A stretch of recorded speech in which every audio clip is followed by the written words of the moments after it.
Hi, it's Jamie, Progressive's Employee of the Month, 2 months in a row. Leave a message at the...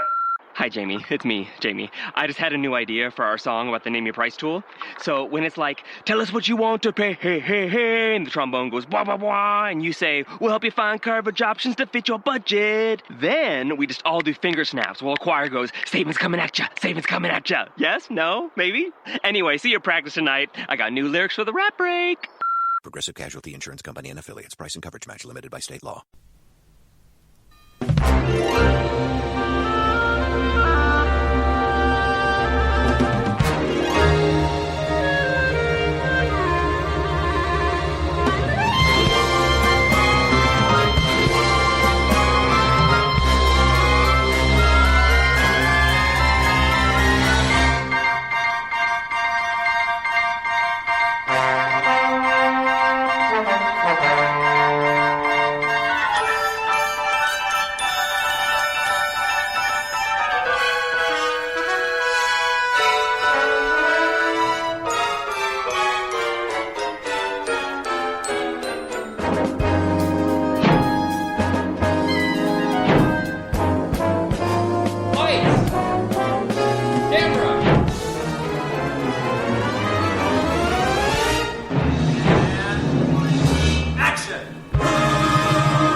Ladies and gentlemen, boys and girls, welcome to a Radulich and Broadcasting premiere podcast, Damn You Hollywood. And here's your host, Eddie the dog. No, your actual host, Robert Winfree. Yay! Yeah, everyone, welcome to... There's going to be an odd show tonight because I don't know what we're doing. I didn't think there was a show tonight. Mark, just about 30, 40 minutes ago, started messaging me, hey, get on the... I'd asked him in the weeks leading up what we were doing, and he wouldn't get back to me.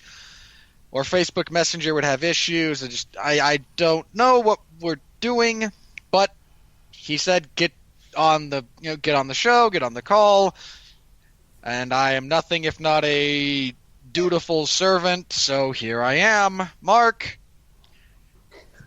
what are we doing? Like, seriously, what's up with this? What are we doing here? Are you from an alternate timeline? Where's the 616? God, I wish. Where's the 616 Robert Winfree, who knew exactly what we were doing and has access to my calendar? Because I think Barry Allen screwed up the timeline again. Oh, damn it. We're doing... Look, The Flash is nothing but a blight on reality. All realities everywhere. Speaking of blights on reality, tonight we're discussing Pokemon Detective Pikachu, starring I'm sorry, Ryan Reynolds. whoa, what? Was I not clear? Like, can you hear me? I can hear you. Okay. There was no static or anything, right? Nope. Okay, you're not getting that, like, weird thing on Skype that says bad connection? No, my connection's good, my Skype's good, my internet's good. Okay. It sounded like you said Detective Pikachu. I did. Detective... There's no... Okay, stop. Yes, sir. Stop the recording. Like, there's no way that's well, the I'm not thing. going to stop the recording. What are we... Why are you having this... Like, I appreciate a good joke, Mark. I appreciate your commitment to comedy. There's no way that's a real thing. So, have you ever played the game Pokemon Detective Pikachu? No. I've played other Pokemon games, but not that one. Okay. Okay, hang on. Which Pokemon games have you played? I want to know. Original Red and Blue. I skipped Gen 2. I played at least 2 in Gen 3. I've played Gen 4. A bit of Gen 5. What was your first starter? Oh, Charizard. God help me. Hang on. No, mine too. I always started Fire type. So that's Alexis Hannah from Honeysuckle Rose Creations, and waiting in the wings dutifully is David Wright. How you doing, Dave? We lost him. He gave up. He gave up. Eddie Squeaky Toy can, jump in till he comes back. Oh, wait. There he is. Okay, I am blasting off at the speed of light. Surrender now or prepare to fight. Ow. Ow. Oh, my brain. That hurts. I don't know what that is. I think Robert would prefer Eddie Squeaky Toy over that. Oh, I hate Team Rocket so much. David Wright, everybody. All right. Look, I didn't have that much material to work with for an introduction, so there you go. That's the best I could come up with. All right. So back to the topic at hand. Yes. Based on the 2016 video game Detective Pikachu, this is the best, the most highly critically rated, according to Rotten Tomatoes, video game movie of all time. Better than Resident Evil. Better Has no one seen Mortal Kombat? Than Mortal Kombat. So wait, Mark, you're telling me its reviews got to a whopping 50% approval? Actually, 70%. The bar was at 52% with Rampage. We discussed this on last week's Sonic the Hedgehog trailer reaction. Yes, indeedy. Okay, so it's an unbelievably low bar to clear. But it Just did. in general. It is currently fresh. I still don't believe this is a thing. Hang on, I have to Google this. Have you talked to Ryan? Have you talked to Gavin Napier? Because he'll tell you that Ryan Reynolds did in fact make a movie called Pokemon Detective Pikachu, and it's utterly delightful because Ryan Reynolds. Look, Gavin believes that Ryan Reynolds was the star of Citizen Kane. I can trust Gavin on a lot of things. I can't trust him with anything when you even remotely bring up the name of Ryan Reynolds because his mind blanks out in like pre-orgasmic bliss. Well, you know who's also in this? Justice Smith from The Get Down. Isn't that one of Will Smith's untalented children? No, that's Jaden Smith. Yeah, I don't think... The last name's a hint. I don't think Justice Smith is related to Will Smith. At least not to my knowledge. Smith is a very common last name. Holy crap, apparently this is actually... Who thought this was a good idea? Oh, apparently the good people at Warner Brothers. There's no good people at Warner Brothers. Warner A better Brothers... question would be what took them so long. Warner Brothers, Legendary Pictures, and the Pokemon Company. Yes, it's a string of hits, ladies and gentlemen. Aquaman, Shazam, Pokemon, Detective Pikachu. They're coming for you. They're coming for you, Disney. They're coming for you. No, they're not. Disney just bought Hulu. They bought the remaining stake they didn't own in Hulu. They bought it up. And they're just going to adapt that infrastructure into Disney Plus. No, apparently they're going to leave it as its own standalone thing, but they're going to offer like bundles where you get like Hulu, ESPN Plus, and Disney Plus for X price. That might actually be worth looking into on my end, just because ESPN Plus is something I... 411 doesn't pay for it for you? Man, come on. We really want to get into what 411 will pay. We'll talk about it off air. All right, look. If we're done with this lovely game of what kind of shtick are we opening up this week, can we move on with this? I mean, who directed this crap? That was directed by Rob Letterman. Rob Letterman also directed... Okay, this man is a terrible director. Rob Letterman also directed... Shark Tales, Monster vs. Aliens, yep. And the Jack Black Gulliver's Travel. Goosebumps. Goosebumps was good. Goosebumps was all right. I mean, no one here is going to say Shark Tale, that's DreamWorks' best movie. No, but Goosebumps was enjoyable. He was the executive producer on Captain Underpants, the first epic movie. My kid loved that movie. Yeah, your kid loved Jingling Keys, too. No. Actually, I like the Captain Underpants movie. They knew how to keep a very tongue-in-cheek style, and the animation really fit it well. It was nice. Yeah. I'm still just kind of blown away that someone thought this was... why haven't I heard about this? Who thought this was a good idea to make this movie? You keep saying that, but this thing is making money. I don't want to get too far ahead of ourselves for people anxiously awaiting for us to actually talk about the movie. But you mean it catastrophically failed to unseat Avengers in its third week? Well, come on. 3 weeks, man. That's the point when you should be able to get ahead of it. I don't know what Warner Brothers thought they were doing by putting this anywhere near Avengers Endgame, but come on.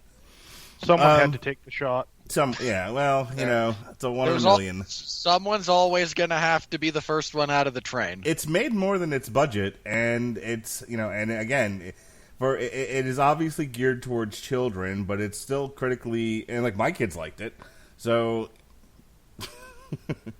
look, you keep saying, like, why would they do this? Look, Pokemon is a popular thing with the children. Multi-billion-dollar, multi-generational franchise. Yes, I'm aware of Pokemon's success. I really am. So, look, in all seriousness, any IP out there that has a as you put it, multi-generational, multi-million-dollar IP, multi-billion-dollar IP...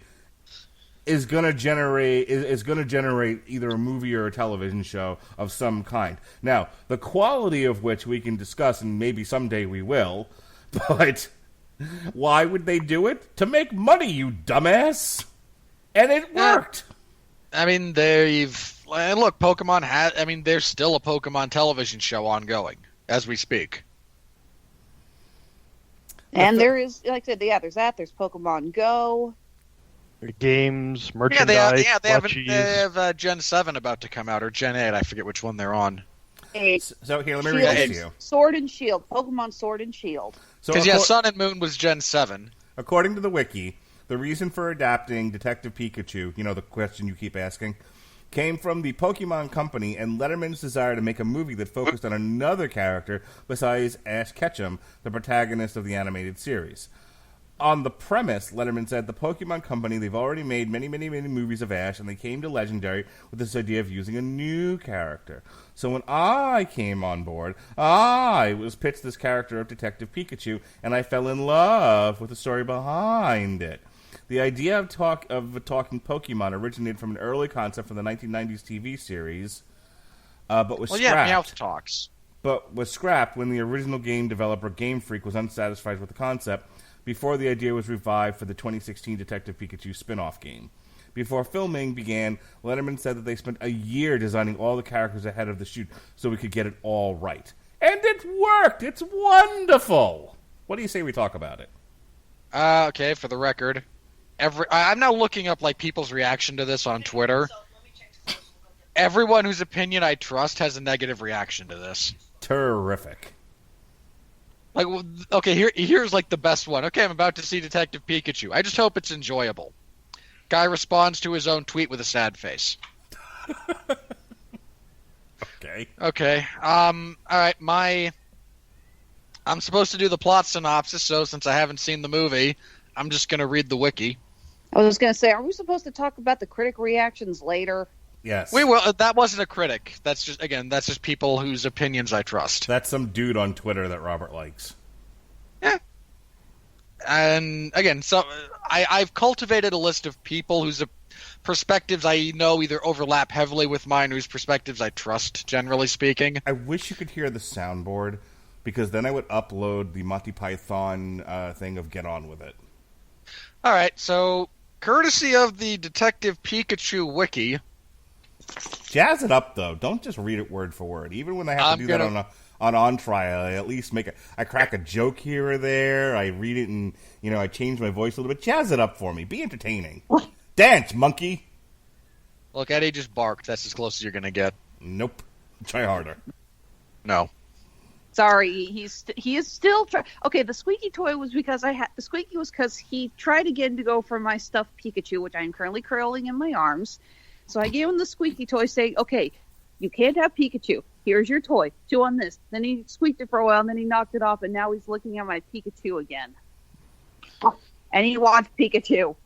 Eddie goes, Pikachu, I choose you. All right, there's going to be we should release your dog at the actual Pikachu from the movie and have him kill it, because that would have saved us all a lot of trouble. All right. In the Pokemon universe, which is basically Japan and occasionally parts of Europe, they had one set in America, basically. I think they shot this in Scotland. It's not specified. Just in the Pokemon universe, which is again largely located in Japan. Tim Goodman. Wow, that's an uninspired name. I wonder if he's a good guy. I wonder if you will win to be free. Yeah, you want to move on.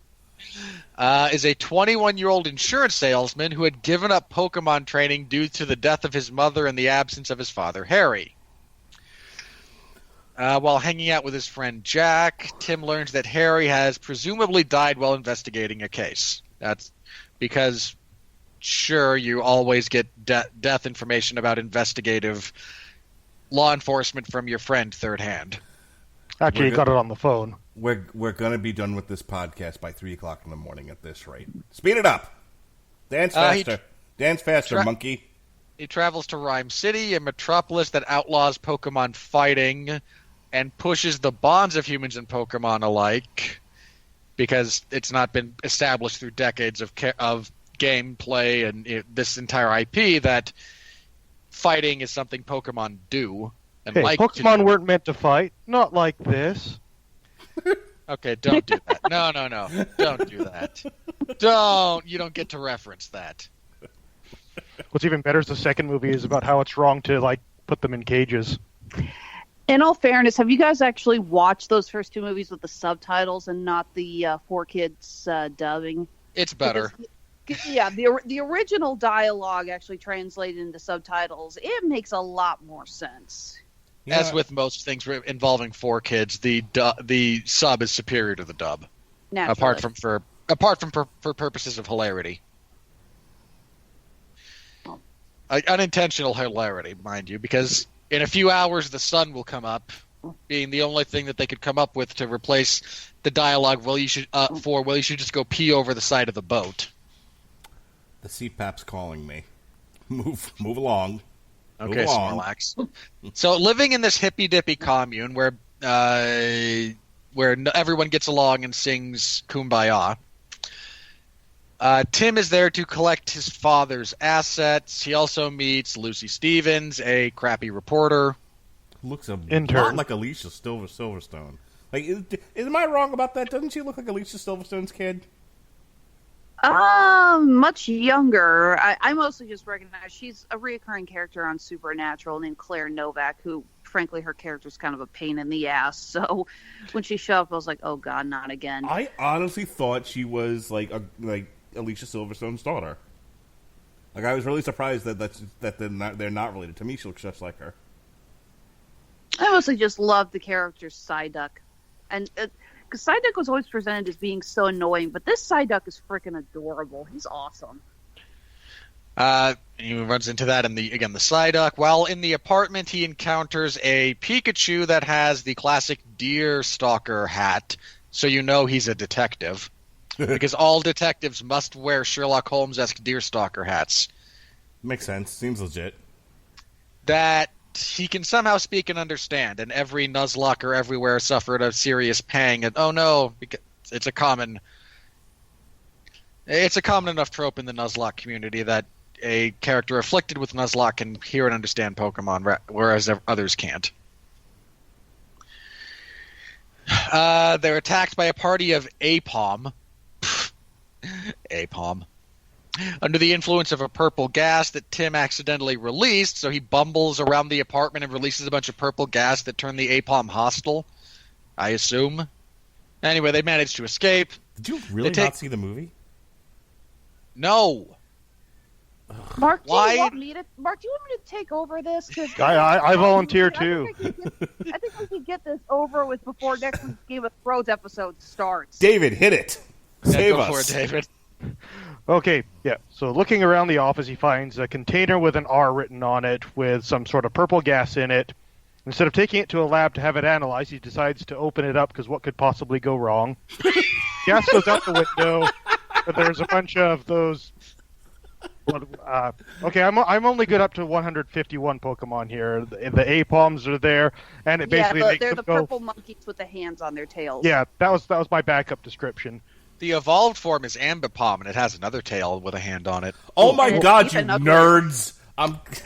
Get on with this. Yeah. So they go like feral and start attacking Tim and Pikachu, and they run away. Hijinks ensue. Eventually, they calm down. Pikachu tries to convince him to like work together to find his dad, revealing that this Pikachu was his dad's partner Pokemon. Though Tim's still in the obligatory "no, I don't want to" phase of the script, so we have to wait another 5 minutes before things get going again. So he comes around. They decide to go and investigate. They end up trying to trace the drug, the purple mist stuff, ending up going to find his father's source, which turns out to be a Mr. Mime, which we've seen in the trailer, that interrogation scene, which leads them to a secret underground Pokemon battle because it's illegal in this city, which, by the way, is run by Bill Nighy. Bill Nighy is in a Pokemon movie. I did not see that one coming. You know what? Good for Bill Nighy. He showed up. He collected his check. He did a good job. But still, I just was never imagining him, telling us about Pokemon history. He can be in as many movies as he wants. I still look at him, and all I see is Rufus Scrimgeour. Yeah. So they go to the Pokemon battle, where apparently, by the way, the Detective Pikachu seems to have forgotten his memories. What? Oh, geez, my brain He's is not. amnesiac. I knew it started with an A, which is ironic. Yeah. So does aphasia. For the word amnesia. So So what you're saying? No. So what you're saying? It's another movie like Memento. Got it. Go on. Yeah, Robert. No, it's not. For God. It is not like Memento. You didn't see the movie. You shut up. You're dealing with retrograde amnesia, not antigrade amnesia. It's not like Memento. Right. So this is Okay, Memento. I'm seriously an inch away from getting the Monty Python thing queued up so I can actually have God scream. Get on with it, because I lost track of how many times we have derailed this show tonight. Right. Please continue on with Pokemon Memento. Okay. So apparently the Detective Pikachu had fought a Charizard at the event, and the owner knows where the drugs came from. So Detective Pikachu has to do a rematch in order to get the information, but the guy cheats by basically shooting up his Charizard with as much of the purple stuff as he can. So it goes crazy, he gets knocked over, which lets all the gas out, and then all the Pokemon start going crazy, and Tim wrestles him down and gets information on where the lab is located, where this stuff came from. He's intercepted by Bill Nighy's character named Howard Clifford. Servant, where he explains that his father was investigating this thing, and then that's how he got in trouble. And now it's up to them to figure it out, because his son apparently he hates Pokemon because his dad loves Pokemon so much and wants to make them all go crazy to destroy the bond between Pokemon and humans. So Tim and Lucy, at this point, she pops up again. They join forces together. They go to the lab, basically discover that they were holding Mewtwo captive there and using him to make the purple gas. Then the Sun character catches up with them and basically lets all the experimental Pokemon out of the lab, and then a chase scene ensues. In the process, Detective Pikachu is near fatally injured, and they have to find a healer type Pokemon. They're led by a bunch of Bulbasaurs to it, and shock of shock, it's Mewtwo, who apparently knows more than what they're saying. So he heals up Detective Pikachu, but before he can explain what's going on, he is captured again by the bad guys. It's important to know that he got halfway through his explanation, but it's the half that makes it look like he's the bad guy. Exactly. Yeah. So we move on from that to Detective Pikachu gets a bit of his memories back and realizes that he was the one that let Mewtwo out by shocking the equipment in the lab. So at that point, we do the obligatory, "No, you can't trust me, I'm dangerous, and we have to split up now," because that's what happens in movies. So Tim ends up going to meet up with Clifford again, And this is where Pikachu puts together that, wait a minute, this doesn't make sense. And we find out that Clifford had originally hired Tim's dad to go and find Mewtwo, and then they captured Mewtwo, and then he realized his mistake and therefore helped break Mewtwo out. And Clifford's plan is to use like a mind control device to remote control Mewtwo, who apparently has the ability now to put people's minds inside their Pokemon if their Pokemon are in the feral state. So they're having a big Pokemon... Which is what the gas is for. Yes, exactly. So now they're having a big like Pokemon parade a la 1980s Batman movie with the big balloons. Or the which Mason are State Parade. Loaded with... Yeah, they're all loaded... No. Jack Nicholson's Joker singing that song is better. I have to agree with you there. But anyway, this is a Pokemon movie, not a Batman movie. So he puts his evil plan into motion, takes over Mewtwo, and lets out the gas and starts putting people inside their Pokemon, never asking them if they wanted this or not. His whole idea being that he has some terminal disease, and he went to try and find a solution through Pokemon, and he's envious of how they can evolve into different forms, and he thinks it wouldn't be great if people could do that too. It's not the best plan in my opinion. It would be nice if he had asked anyone if they wanted to be a Pokemon. But can you imagine the poor sucker that has a Magikarp? I don't know what that is. It's basically a big goldfish. It's like the weakest Pokemon out there. You saw it in the movie. It's that pathetic red fish that Pikachu lobbed, but it gets to turn into a Gyarados, the giant blue water dragon. Yeah, it's like the weakest Pokemon, but it evolves into one of the strongest Pokemon.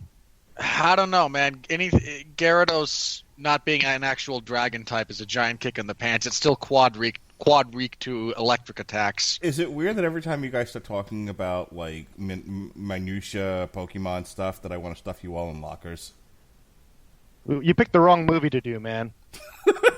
Yeah, like seriously. Yeah. It's like, would you guys quit talking about comic stuff during our Avengers podcasts? Like seriously, what's up with that? I mean, I see your point, but just go on. Brought out a bunch of nerds to talk about Detective Pikachu. What did you think was going to happen?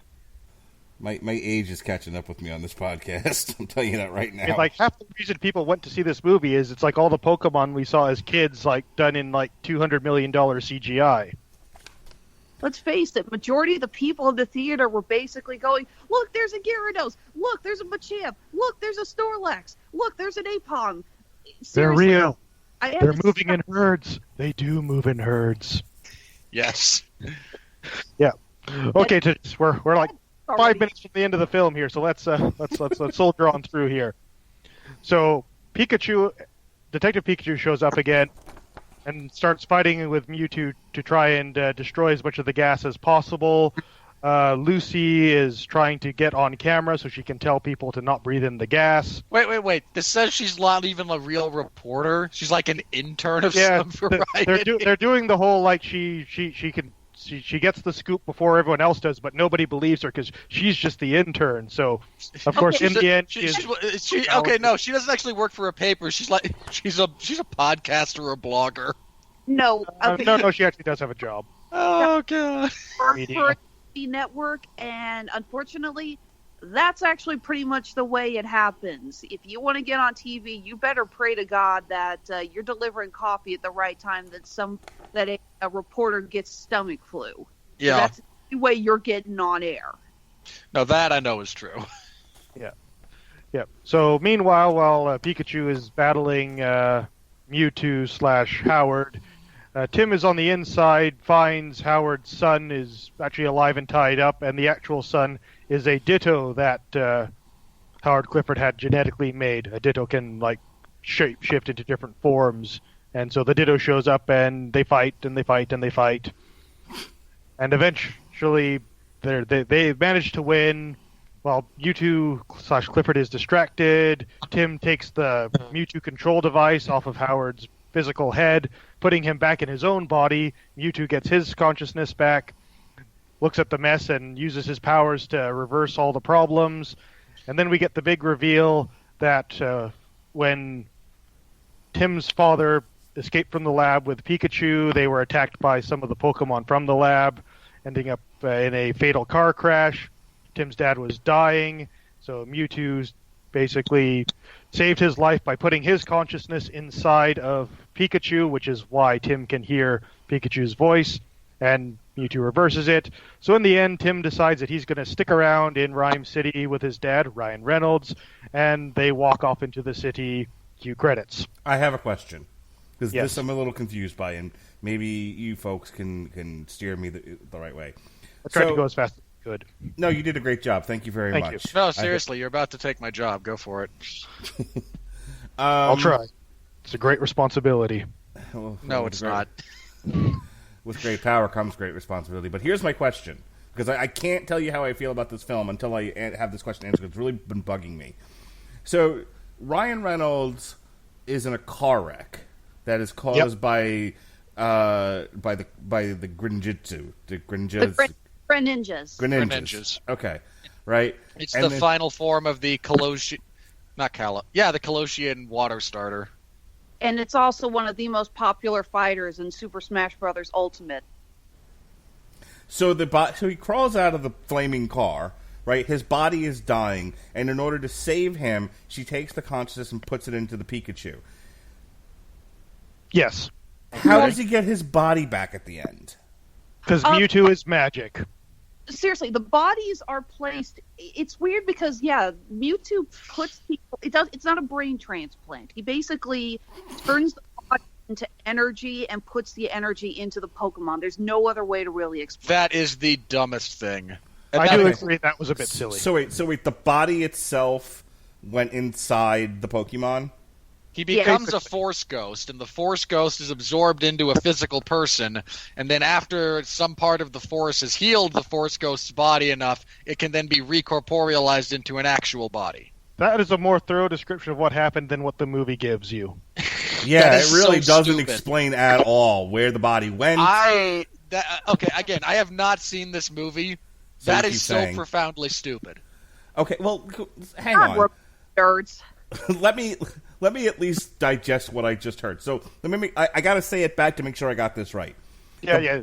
The physical body went into the ether, and then it's, as you said, its ghost form went inside Pikachu, and then when it was sufficiently healed on this journey, Mewtwo plucked it back out, voila, lobster. Yes. Pretty much, yeah. Hold Okay. on. Okay. Let me be clear. Based on what everyone else has said, that would be how I understand it to be. Okay.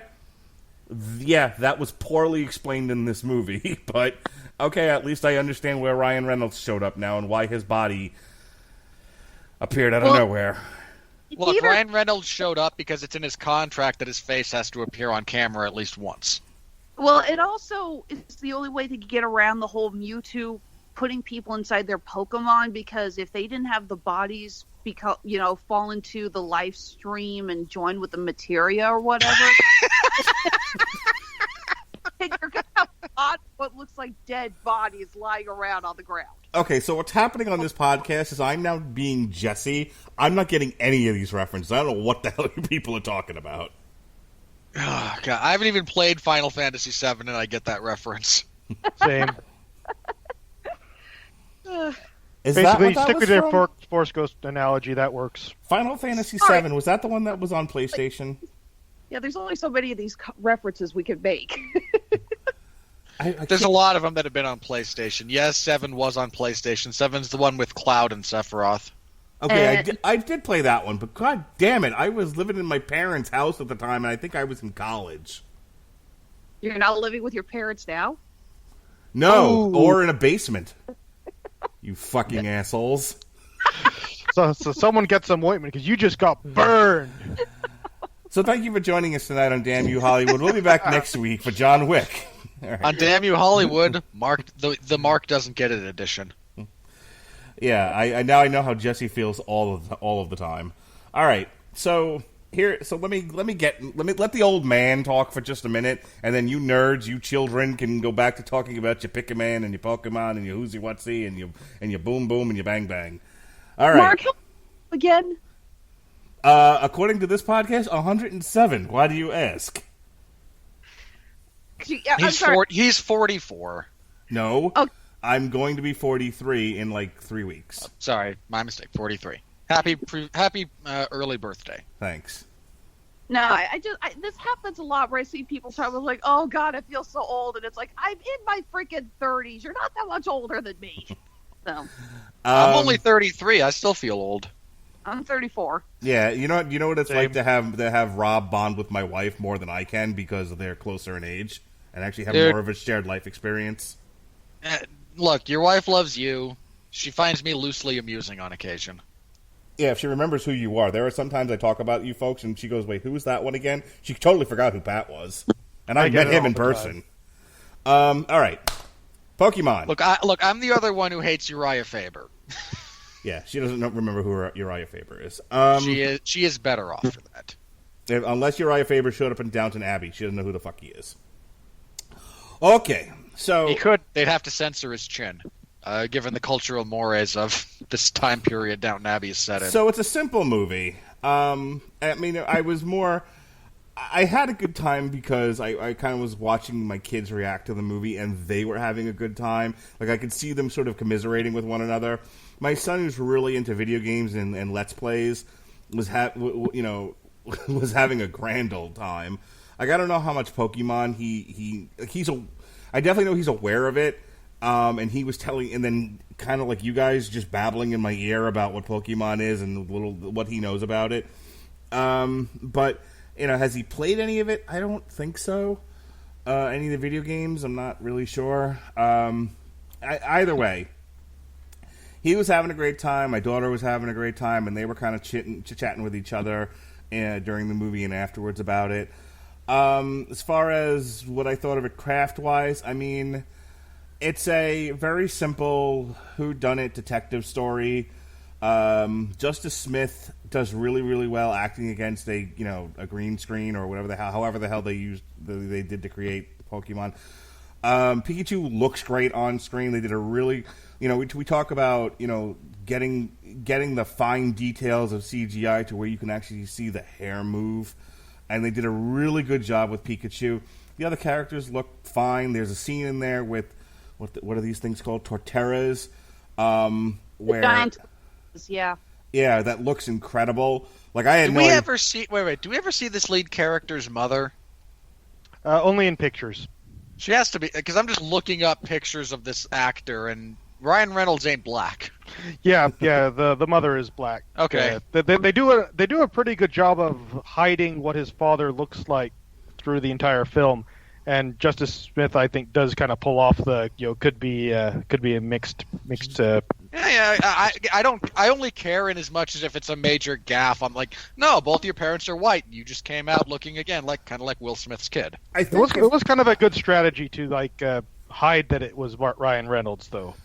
Justice Smith. Let me focus on him for just a second. Like I said, my first experience with this kid was in The Get Down, which I really enjoyed. And if you're into like hip hop culture, breakdancing, that sort of thing, go watch The Get Down on Netflix. It's fucking amazing. But that being said, this whole thing, I think, look, Ryan Reynolds, we all know, is a fine actor, and and he's very funny, and of course disagree. The idea of him voicing Pikachu is kind of funny in and of itself. So this movie is kind of a gimmick movie that kind of, if they don't get if the human character doesn't work, I don't think the movie works. And Justice Smith, thankfully for this movie, has enough charm and ability to pull it off. The cast around him, like the girl, Bill Nighy's fine. And that's kind of it for the cast, or is it much more? He's Bill Nighy. He could do this in his sleep. Yeah.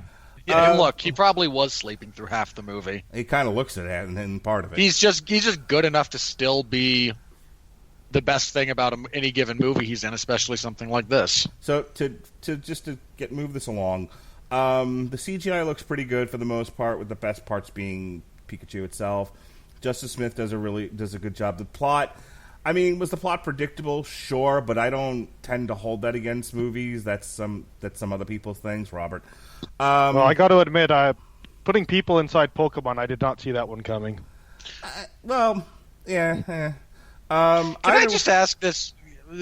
I brought this up on Shazam for a very different reason, but I'm curious as to whether or not this applies. Because I said that for someone explicitly, mind you, gifted with the wisdom of Solomon, Shazam was a massive dumbass. For a world-class detective, which this Pikachu professes to be, is it just me, or does he come across as kind of a doofus? No, not really. I mean, Okay. it's the amnesia kind of, stops him from knowing what. So how does he know he's a world-class detective? He assumed because he's got Harry's hat, so he assumed. Well, okay, no. He wakes up with he has enough of his memories to know. Oh, I have a deer hunter's hat. I must be a detective. No, it has the ad. the That hat actually has- hang on. That actually, I mean, in fairness, that actually does track. Like, okay, deerstalker hat, you are a detective. You want to let one of them answer you now? Go ahead, Alexis. For the inside of the hat's got one of those "if lost, please return to," and it has Harry's information on it. Pikachu was wearing it. He goes to the apartment. He sees that a detective lives there. He puts two and two together, saying, "If I'm wearing this and I live here, I must be this detective's partner. So I must be a detective too." There's also a fair amount of case evidence lying about the apartment and other things that, like, he's in the time that Harry quote unquote died, and when Justice Smith's character shows up, he's been in the apartment going through things, trying to figure this out. So he kind of put all that together before he's introduced to Justice Smith's character. Okay. Other than that, I mean, look, the movie, I think, in order to be successful, again, has to find that line between being entertaining for kids, being true to the IP, and entertaining adults, and I think it largely succeeds at that. What else can you ask, for about, with the history of video game movies? So I'm going to go over to Alexis here. What did you think of the film? I am a big Pokemon fan, and I did greatly. Connecting to the internet. God damn it. Take a look at the You didn't help turn in your on electric Echo again. This is becoming my dog interruption. Yeah, wait a minute. Alexa, explain Detective Pikachu to Mark. Go ahead, Miss Hana. For the record, what did Alexa say this time? It said, "I don't understand what you're saying. Please repeat." Oh, that cop out. Okay, I really liked what they did with Rhyme City. I love you're right. The animation on all these Pokemon looked amazing. I mean, you get to see the freaking scale texture of Charizard. That's just gorgeous. I love the little scenes of seeing the Pokemon interacting. There's a brief scene where we see Squirtles getting to help out with firemen, and that's just awesome. I love it. The movie does have a few flaws. I mean, raise your hand if you kind of figured out the ending as soon as Bill Nye explained the idea of putting people into Pokemon. That's what I mean by it was a little predictable. I mean, as soon as Bill Nye, he kind of gives him the information about the bad, I'm like, he's going to end up being the bad guy. Yeah, that's true. I did kind of like the idea of finding the evidence of the Greninja scales and realizing, oh, wait, that means Mewtwo didn't cause the accident. Mm-hmm. Did like that. Like I said, I just really enjoyed the world that we saw. I mentioned this earlier. I freaking love Psyduck. Psyduck in the games and in the anime was always portrayed as so annoying. Just one of the most grating Pokemon in history of mankind. And they actually made him cute. There's this great scene where, if you don't know, Psyduck, one of Psyduck's great powers is that he gets headaches that if they become too big, they can release psychic, like, death waves, basically. You can go Professor X in Logan on them. And so there's always this joke about keeping Psyduck calm and not stressing him out. So there's this scene where they're in a car, and Psyduck, of course, you don't hear Psyduck talking, you just hear him going, Psyduck. And you realize that he's basically telling Pikachu, give me a foot massage so I don't get a headache and kill your boss or kill your friend. And it just kills because, yeah, it's still freaking funny. I love the idea of Psyduck just manipulating Pikachu like that. That's so hilarious. It feels like he's just trying to, like, get by. Yeah. I wanted to say this before. I just wanted to quick piggyback on what you were saying. I really enjoyed the waking of the Torterra scene. Yes, because it looks like the whole Earth is just coming apart, and while you don't get a great glimpse of the Torterras, I thought I would be curious to see how they shot that, because I mean it's an outdoor scene, so unless it's all green screen and they just have them on some sort of like a rotating treadmill or something, I mean it really looks great. It looks like because all they're being thrown this way and that, and it isn't just a a flat earthquake where they're kind of falling over. They're going like upside down, and the whole Earth is just changing around them. It's the scene that it reminded me of, only it was slightly more interesting. I thought this iteration of it was slightly more interesting than the one that it reminded me of. Was in I think it's The Hobbit, where the mountains come alive, and they're whatever creatures they are. I don't remember which ones. But the mountain giants, they're climbing on the sides, and all of a sudden the mountain giants basically wake up and say, "We're going to have us a brawl." Yeah. Right. So it was reminiscent of that, only because this one isn't A, in the dark, and B, raining, and years later, this one looked a lot better.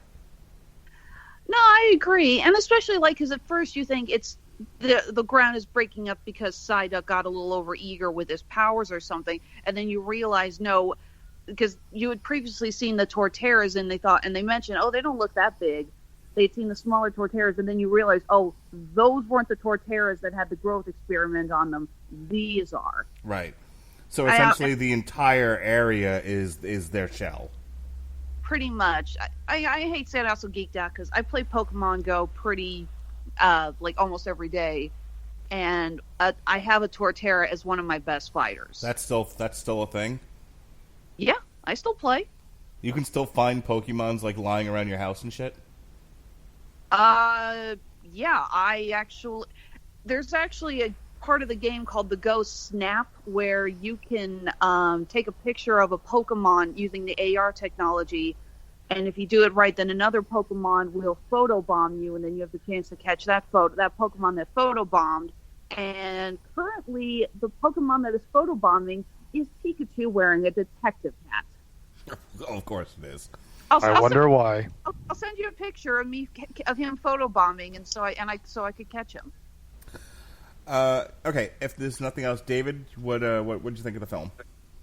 Well, basically, this film is sort of made for two audiences. One is small children who like Pokemon or just like cute things, and the old Pokemon fans back from when it first came out who have just been waiting to see a movie of this level done, so you can finally see with modern CG technology all the Pokemon that they played with as kids in motion. Echo.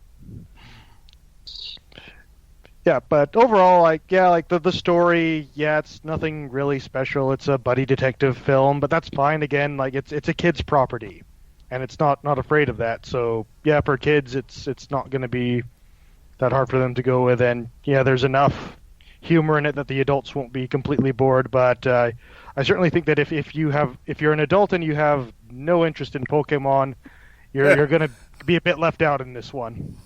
No, I wasn't left out at all. I had a clue what was happening. No, in all honesty, I think that was one of the successful things about the movie, is that there is a tacit recognition that there's going to be some of us there who just brought our kids to this thing. Because let's face it, if I didn't have a podcast that deals in summer blockbusters, and B, if I didn't have kids, we might be discussing Tolkien right now instead of Detective Pikachu, which I did go see Friday night. It was not bad. In any case, the point being that I think there was at least some degree of care to make the story just interesting enough to keep to bring along the folks who haven't the foggiest fucking clue what these Pokemon are. Yeah, I'd say that, though. It's still, even for me, kind of went a bit off the rails towards the end.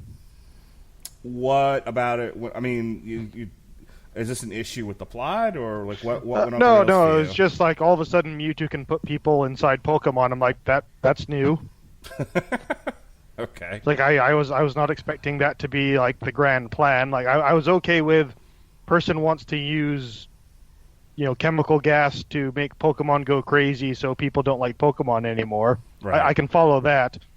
But yeah, just sort of getting from that to like, okay, we need this so that their minds are in a state where we can turn people into ghosts and shove them in their bodies. That was a bit like, okay, like not sure who came up with that idea. That was kind of out of left field. Yeah, I didn't really understand the connection. So the Pokemon have to be feral for Mewtwo to make this work. Yeah, I guess I guess they have to be willing, because he does mention that the Pikachu, that Detective Pikachu, is volunteered to have Ryan Reynolds shoved inside of it. Phrasing. Pika, woo! So, I hate to be sort of the Mike Stokowski of this podcast, but I got to bring up Legends of Tomorrow again. Nerd. Nerd! So on that, this is a common thing I'm noticing, because they do it on this show as well, where there's a lot of demons possessing people on this show this season, and it's one thing to have the demon possess somebody when it's against their will. There has to be a certain thing that happens, and the stars have to align, and you have blah blah blah yakety schmackety. But in cases where the person readily accepts the demon, it's obviously easier, and they become more powerful, and blah blah. So yeah, I feel like this is becoming like a common trope. Yeah, The idea of the permissible possession. Yeah, I was also kind of thinking that they were going to go into like Team Rocket towards the end. I don't know what that is. They're basically a criminal organization that uses Pokemon for crime. They're the villainous organization from Gen 1 and Gen 2. Yeah, because like the substance they're using, it's like has R written on the bottle. This started as a card game, right? Video game, I think, was first. I'm not sure if the card game or the video game came first. I think it was the video game. I think it was the video game, then card game, then the TV shows and everything else. Then everything. Honestly, there's going to be a sequel to this. It's already been greenlit. Yeah. So it wouldn't surprise me if we're going to see more hints of the more common elements. Yeah, like I wasn't complaining that Team Rocket wasn't in it. Just like I saw that and I think, okay, we have like some shady rich business person who wants to do bad things to Pokemon, and they have an R written on their, evil, like gas stuff. Like I maybe that's where it's going. So what was the original Pokemon? Let's assume it was a video game. What was the original Pokemon video game supposed to be? Was it like a fighting game? Like you basically you pick a monster and you have him fight? You are a Pokemon trainer. When you reach the age of 8. Being a Pokemon, 8 basically in this game, then like you get a Pokemon, and then you are to go out into the world and travel between the various towns and cities, catching Pokemon and battling them until you get to sort of the big fight at the end, where the fighting competition at the end, where everyone battles to determine who is the greatest Pokemon master. So it's Mortal Kombat. Not really. No, it's less of a tournament, more of an individual journey. Pokemon is a combination of fighting games with like JRPGs. Is kind of the best way to intellectualize it if you've never really played. So it's Double Dragon. No. you walk along and you fight people, and you walk and you fight people, and you walk and you fight people. Double Dragon. No. What part of JRPG did you miss? You collect Pokemon to build up a fighting team that can take on first the gym leaders. You go to a different town, and each town's got a gym, and you have to defeat the gym leader in a battle. So it's Rocky. No, Mark, just stop. Okay. But badge, and then when you have the 8 badges, then you can go fight the Elite Four. And then once you've beaten the Elite Four, then you can fight the champion Pokemon Master. If you win, then you win the game. Terrific. Depending on the gen, because some of them have other things you can do. If you're playing in either Gen 2 or the remakes for Gen that were part of Gen 4, then you can go fight Red. Do we have anything This else? level 88 Pikachu. Do we have anything else we want to say about the craft of this movie, or otherwise we're moving on to the money? Oh, I think I'm good. I thought we were going to discuss. Brought this up last week. I indicated for our listeners, the two that we haven't scared off yet, that if they had to pick a Pokemon for each member of our staff, who would they pick? So, I don't know. Who would you, Robert? You seem to know Pokemon pretty well. What Pokemon would you give Mark? I mean, again, apart from the Snorlax joke. Yeah, which is we already knew everyone was. Wait, I would say Mark doesn't need a Snorlax. Mark is a Snorlax. Yeah, hence the joke. That was actually the joke I was trying to make. Which one would I just want him to have and just help out around the house? Well, we see in this movie that Pokemon are partners, so which Pokemon would you partner with them? Alexis, whatever it is you're doing, please stop. No, stop, Alexa, stop. Damn it! Take a look at the help section in your Alexa phone. So I know what's happening, by the way, other than it's recognizing when I say that particular name. We got new Wi-Fi in the house, and I haven't switched over the Wi-Fi on that one, so it keeps saying I can't do anything, you idiot, stop asking. I thought you said Alexis at first, like, wait, what did I do? And then you said, I was like, oh, no, never mind, I didn't piss him off. Oh, well, no, I was starting to say, you, Miss Hannah, sometimes you're breaking up, and I don't know if it's because you're moving or whatever, but just be aware. Like, you sound good now. Whatever it is you're doing, keep doing that. I would probably give Mark a Jigglypuff just to help, again, with the sleeping. Nice. But don't forget, but here's the problem. If Mark falls asleep, then Jigglypuff will draw all over his face with permanent marker. I don't see the problem with that. He's got two kids. I'm sure he's prepared. Yeah, I mean, Jigglypuff can help the kids sleep. Mark can go into work with a bunch of mustaches and dicks drawn on his face. I'm sure that won't cause any problems working in a jail. I drive to work. There are mirrors on my car. I would see a dick drawn on my face. I'm just saying you couldn't get it off. You can't get a dick off. Ha! How about that? Well, I would certainly hope not. If you're doing this bit, do it, baby. Do it. Seriously, how do we go from discussing which Pokemon would you give to suddenly you can't get a dick off? Wow. Oh, that's You this must be new here. Yeah, I was gonna say that's this podcast for you. All right, come on, do it, baby, do it. I would give probably Alexis a Rockruff just so that you could stick it on Eddie. You know she's married, right? I wouldn't you can't rock rough her. My suggested a Lucario for me. Lucario's overrated. Didn't he play the Hulk in that 1970s Hulk show? No, Mark, there's never been a Hulk show. You're thinking of a Lou Ferrigno. That's the one. All right, what about David? What do we give David? Who's the most Canadian Pokemon? Now I know what my defining characteristic is. Okay, congratulations. Hang on. You've been stereotyped. Oh crap! What's the bear? Oh, what's the ice bear? There's a polar bear. I can't remember its name. Is there one that looks like a beaver? Oh, you could be a Bidoof. Yeah, I was gonna Ursa Ring. What the hell are these things? A Bidoof?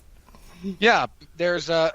That's something you got called in high school, and then you got hit in the forehead. Yeah, someone would call you a Bidoof and then biff you. Yeah, a Bidoof's evolved form is a bibarrel, and yeah, it's mostly a beaver. Ursa Ring, which is basically a grizzly bear.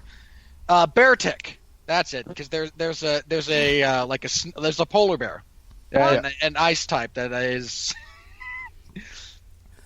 I would go with Beartick. And I thought Magic the Gathering was nerdy. Oof. Hey, I can talk about that too if you'd like. Not particularly.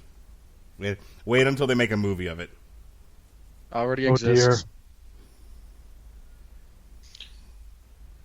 Yeah, again, so Alexis would get another dog. Oh, I already know what we're giving Patrick. Be nice. Patrick gets a what now? A Grand Bull. Okay. What's a Grand Bull? No. They didn't they retcon that to be a fairy type? Yes, I didn't even think of that. I thought I gave that the fairy type once they introduced it. He's not going to listen to this podcast. I feel like now I have to message him. Hey, you just got called a fairy on the podcast. It's just a type. It's not a.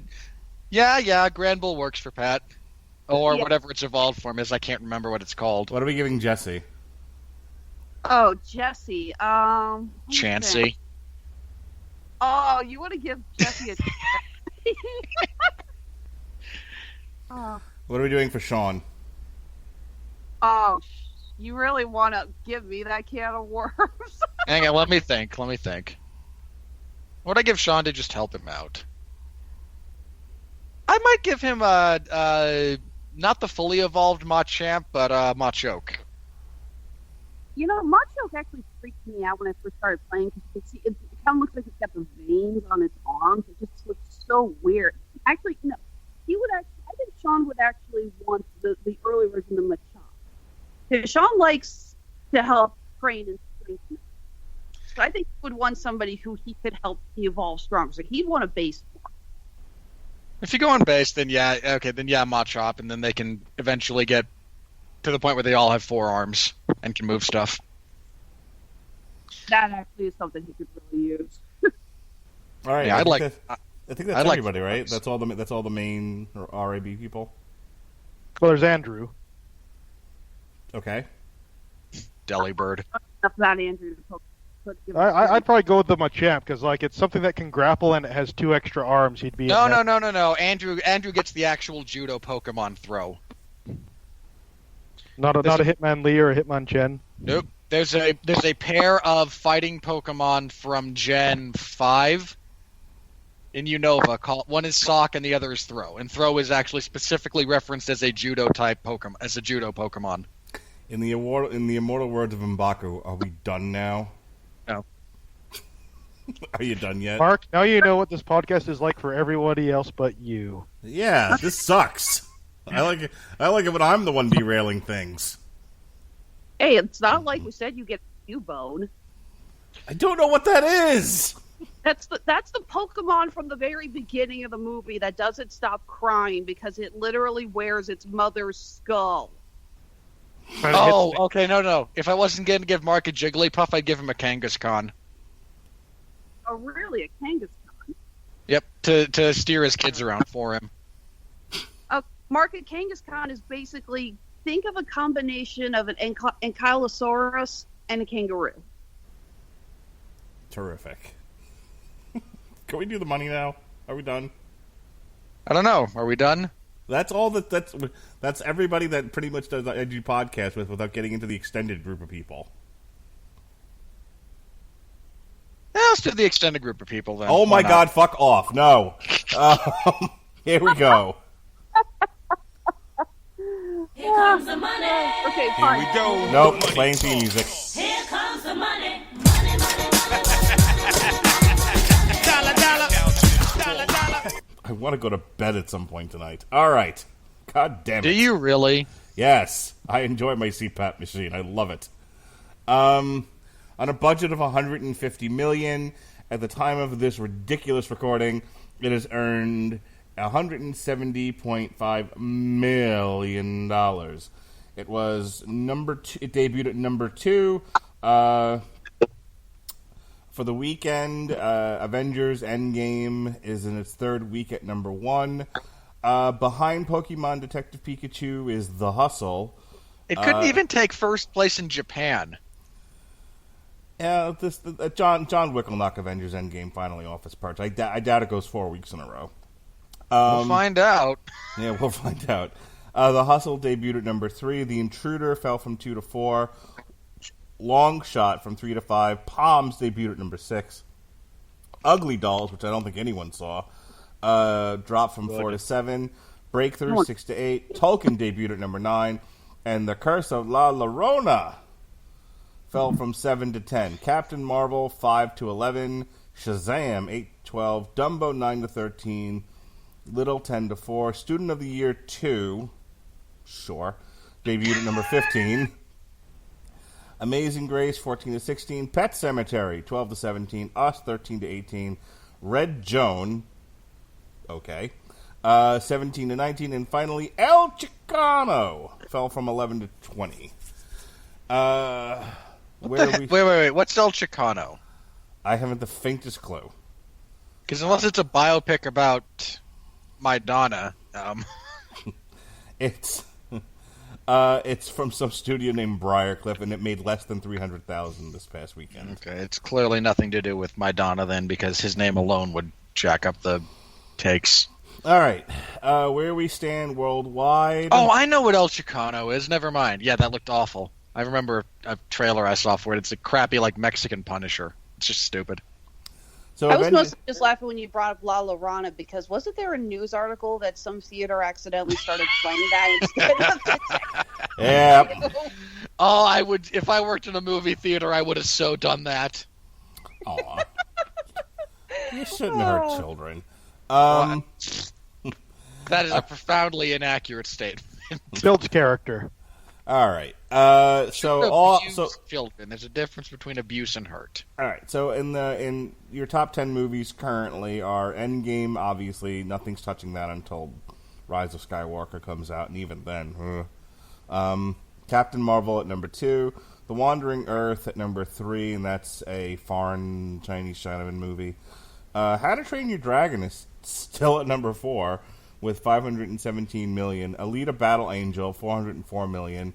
Shazam, I don't know what. I think I said it was going to get to 500. It's not, apparently. It's petered out. Boy, the bottom dropped out of that thing in a hurry, didn't it? Yeah, it did. I mean, it made its money, but it's still getting a sequel. But yeesh.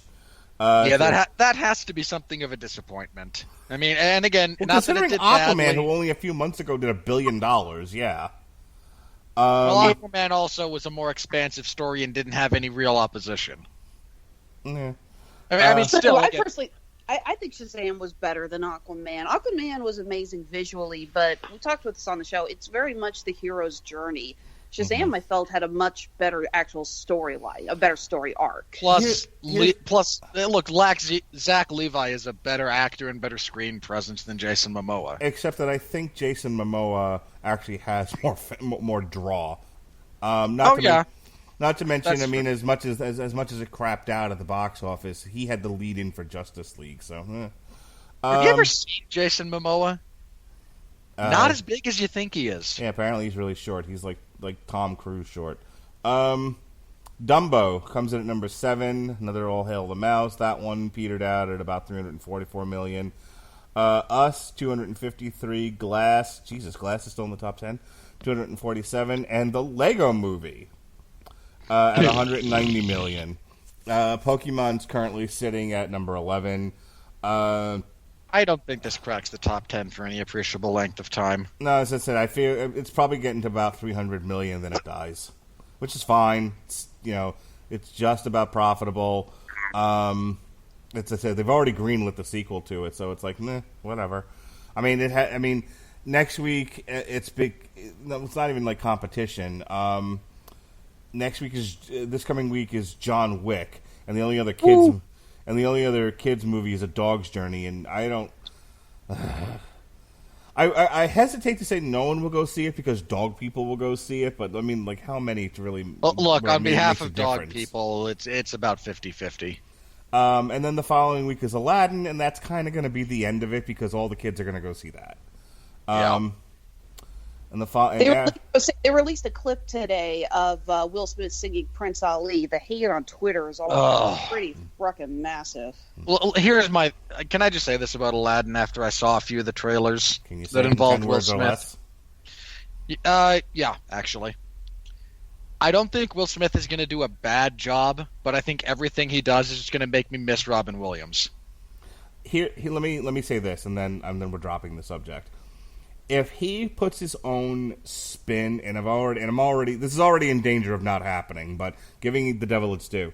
If he comes to it with his own unique performance, his own spin on the character, I think it'll be fine. He still has a lot of presence and a lot of ability.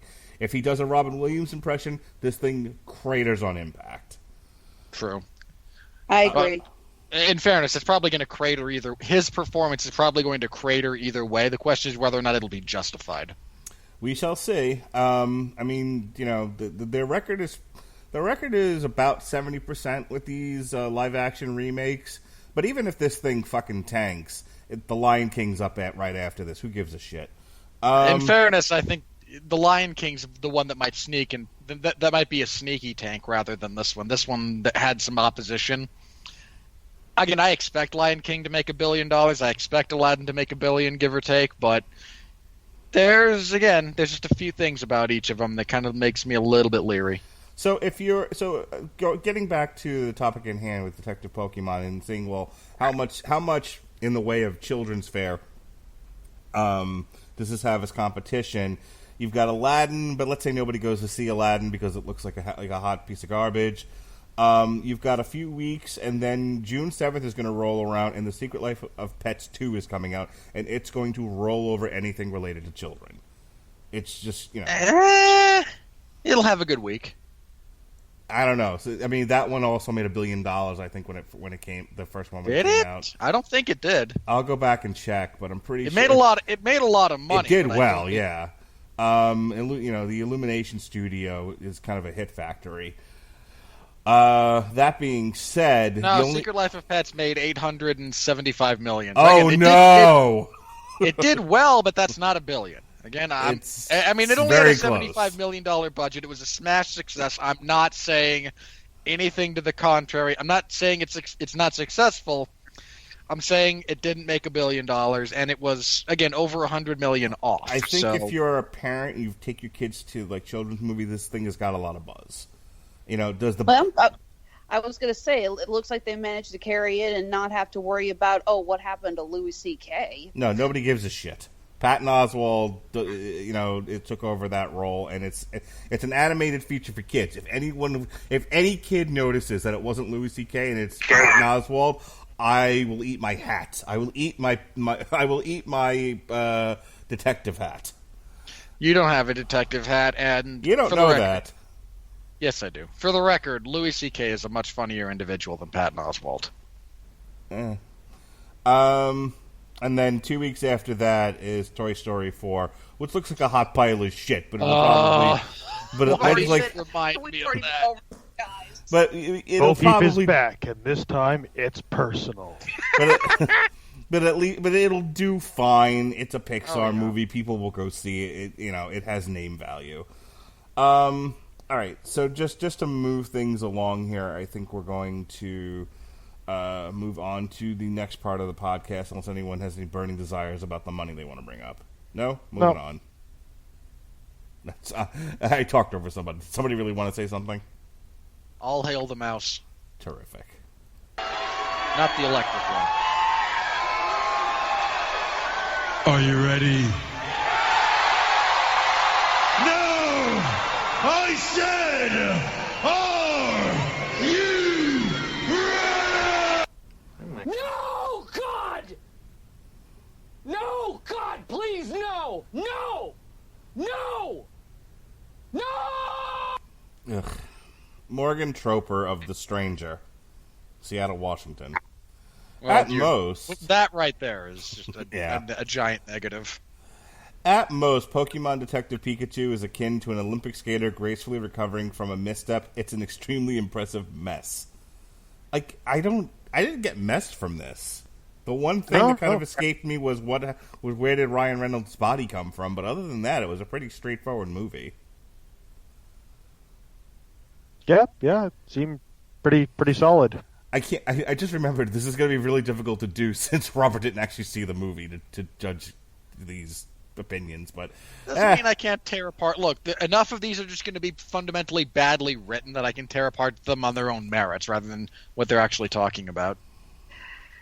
Robert, all you really need to know to judge this movie, there is a scene of Pikachu sadly wandering on a bridge, and as we cut to him, we hear him singing, "Gotta Catch 'Em All." Hang on. Which version? I think the original from the anime. He only sings a few notes of it, but yeah, I think it's the original. Because there's actually this is one of those hotly debated things about which version of the Gotta Catch 'Em All theme is the superior one. Most people seem to lean towards the Johto one, despite the original being the one everyone seems to remember. All right, Thomas Ernst of Original Sin, and then Sin is spelled with a C. Get it, Cinema? Get it? Boy, Sin? aren't we just... Look, I'm glad you came up with that idea 20 years ago while you were wearing your bedazzled quasi-Punisher beanie. Good for you.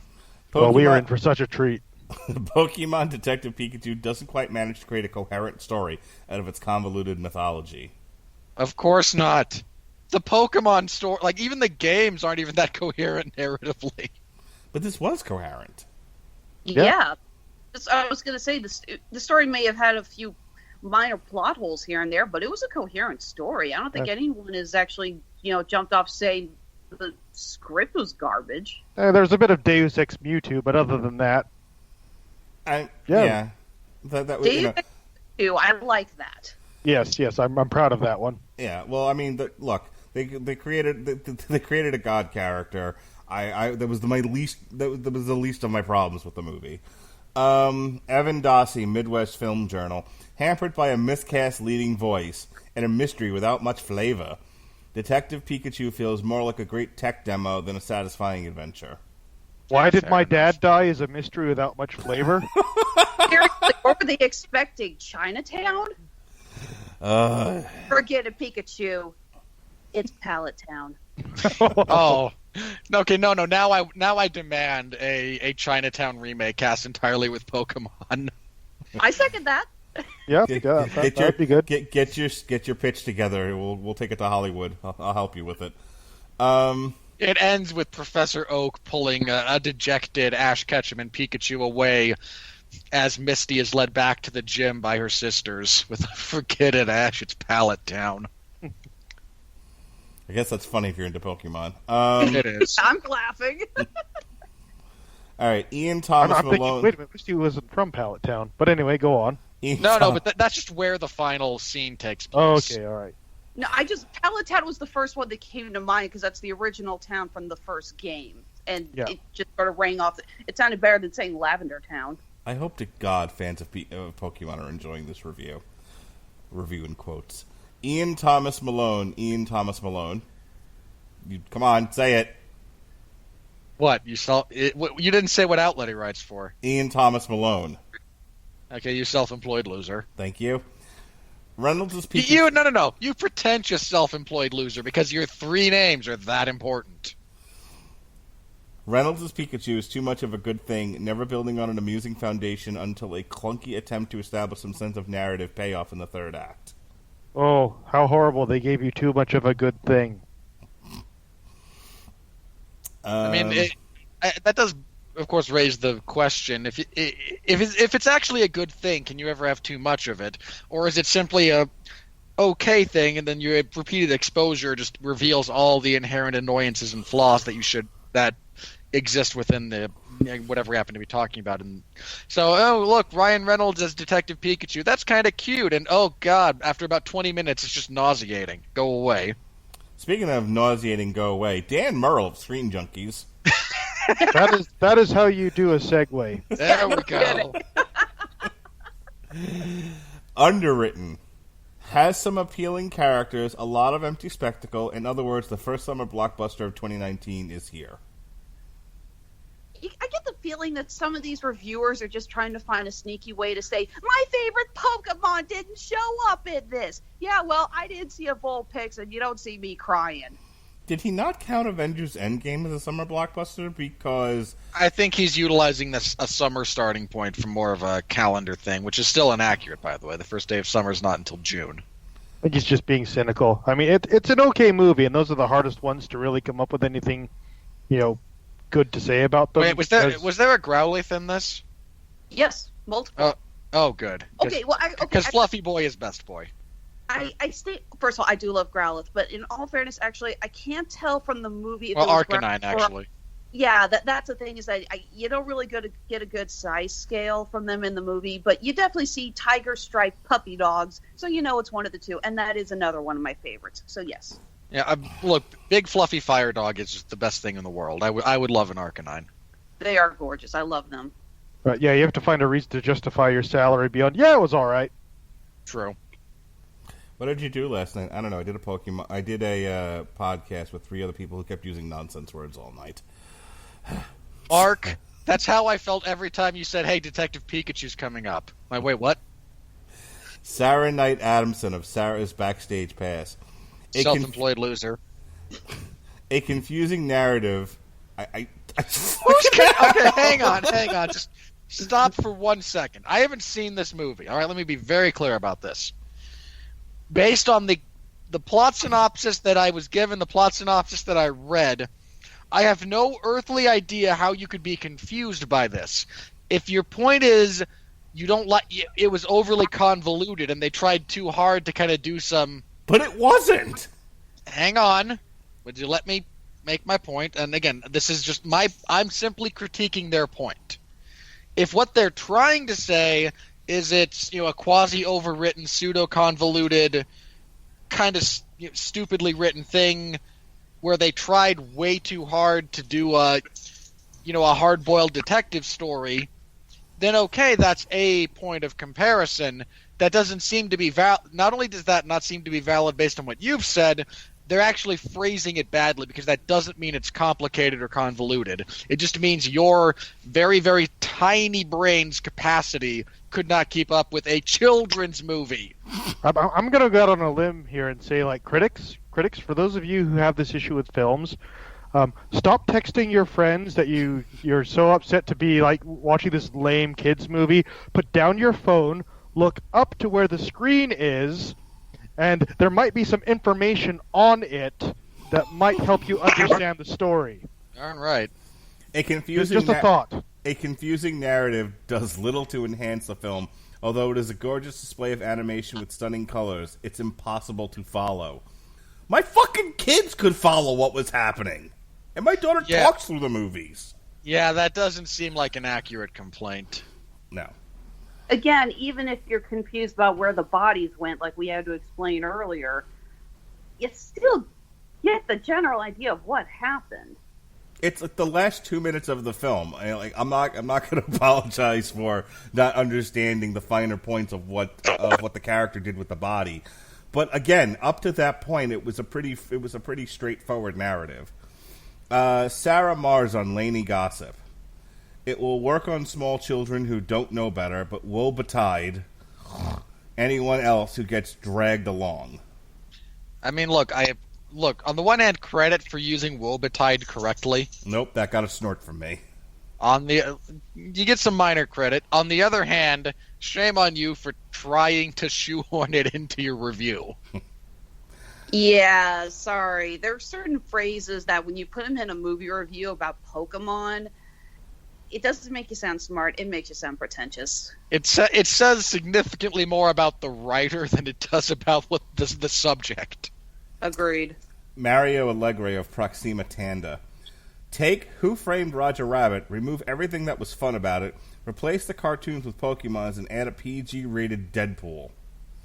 And this kiddie film noir is what you'd get. Fair enough. That is nothing like this film. Yeah. Again, okay, I'm not in a position to critique that one. Okay. Little thing about me, guys. Who Framed Roger Rabbit is actually my all-time favorite movie. Well, it's a great movie. Remember me, Eddie! When I kill you! I'm not doing that. I'm not ripping out my voice. We can't do what Christopher Lloyd could do with his voice. I might have been able to hit that note, but I will wake my children and, no, pass. I'm just Alexa, do Judge Doom.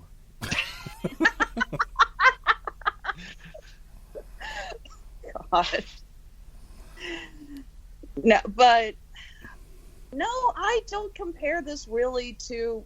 I mean, yeah, the base points are there to compare to Who Framed Roger Rabbit, but it's not the same storyline at all. But that's like comparing The Lord of the Rings to Who Framed Roger Rabbit, because there too was an interaction between an animated character and a live-action character. That's literally the only point of similarity. No. I'd say there's a couple of other points of similarity in this instance. But Like on the bright side, they were able to repurpose their Happy Time Murders review. So I guess, hey, good for you. Fair enough. I don't like that. I mean, yeah, there's the idea of interacting with the fictional race and the detective being the main character. But at the same time, Who Framed Roger Rabbit could be seen very easily as a parallel to civil rights for people who are underclass, considering that Toons are looked down on and not given the same rights. That's one of the pinnacles of that storyline. Pokemon are celebrated in Detective Pikachu. Detective Pikachu is not trying to solve a case just because, it'll clear his name or because he wants, the same treatment as Tim Goodman gets. That never comes up. He just wants coffee. Yes. How did we go this whole thing without mentioning that this Pikachu is addicted to caffeine? It is a choice he can stop whenever he chooses. Javier Portafuz of La Nacion, Argentina. There is a lack of tension and intelligibility. Again, Tension, sure. Intelligibility, no. I can't speak to the movie, but I buy tension just because kids' movie. And let me be very clear about this: kids' movies are not all devoid of tension, but there's usually a lack of it. That's probably fair. So here's one for you guys. This one right to the heart of the matter. Brian Truitt of USA Today, top critic. Your feelings about Pokemon Detective Pikachu probably hinge on if you can tell a Squirtle from a Bulbasaur. No, then you might not care one Jigglypuff. I'm going to go ahead and say that's probably not accurate. I'm going to give him an A for effort. I'm going to say that's not how you use the word Jigglypuff in a sentence. The Squirtle Bulbasaur thing I'll actually give credit for, but you don't give one Jigglypuff. That makes no sense. Those bad use. So I don't know what any of those things are, and I gave a fair review of the movie. So this is I would have said is already null. Oh, what's one of the stupid Pokemon whose name kind of sounds roughly like a dirty word? Pikachu? No. Stunfisk, Garbodor, Jesus Christ, this Trubbish. is another one that thinks this was a convoluted plot. Like, who's confused by this? We have really let our standards down as far as film criticism and movie watching. That's why we do this bit. Tom Glasson of Concrete Playground. A convoluted plot and constant exposition dumbed down this live-action Pokemon film to a level that even kids will find silly. Well, no, and no. I mean, it's a detective story. Yeah, there's going to be significant exposition dumps. Especially maybe if you listen to it, you'd understand the story. And again, a really great detective story will avoid exposition dumps, but anything less than the very, very best of them do have more copious amounts of them in there. All right, and this one comes from the resident communist of the bunch, Ed Whitfield of the Outre. Outre. Really? That's the name of his outlet? Yeah. How to tell today's tots that once going to the movies was about selling them stories, not related products. Okay, seriously. Again, when they hear detective, are they freaking expecting Chinatown? Because it's a kid's movie. It's like, yes, the word detective is in there, okay? But that doesn't mean you're going to get something freaking Hitchcockian. Well, you explain it to them by this. Once upon a time, Star Wars wasn't a thing. Yeah. All right, and now a word from Robert. The world was a better place. And now a word from Robert's spiritual father, Roger Moore of Movie Nation. Hi, Dad. Stuffed and overstuffed pablum. How many times do I have to teach you this lesson, old man? Those aren't words that are to be used that way. That barely qualifies as an actual review. Yeah. I don't know who chose that as the snippet, but they did a piss poor job. James, I don't even know. was I a don't, better I don't critic know anyway. the word pablum. What is that? I don't even know what that word means. Oh, let me.